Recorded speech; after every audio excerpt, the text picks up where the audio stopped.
polarization in the House of Representatives, which John mentioned, is reflected far beyond Capitol Hill. Political discontent is part of the fabric of this country.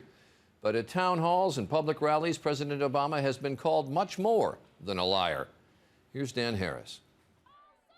They've waved signs likening President Obama to Hitler and the devil, raised questions about whether he was really born in this country, falsely accused him of planning to set up death panels, decried his speech to students as indoctrination, and called him everything from a fascist to a socialist to a communist. I don't want this country turning into Russia.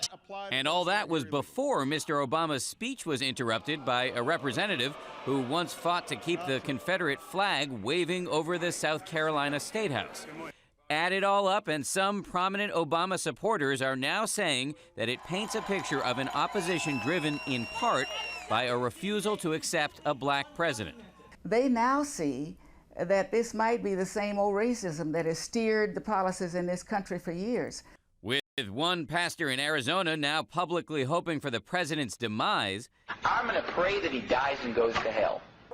And with people showing up at his events with firearms, there is real fear for his safety.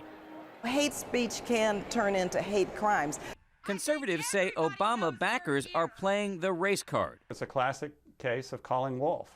They point out that President George W. Bush was also called a Nazi and a fascist and was booed by Democrats during a State of the Union speech and labeled a liar on the floor of Congress.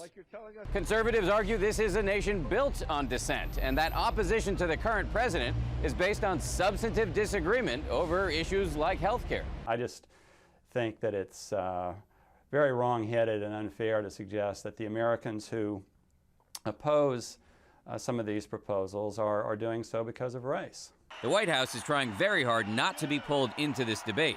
I don't think the president believes that people are upset because of the color of his skin. Mr. Obama's election was hailed as a new chapter in American race relations. It's becoming increasingly clear that this new chapter may not yet be fully written. Dan Harris, ABC News, New York.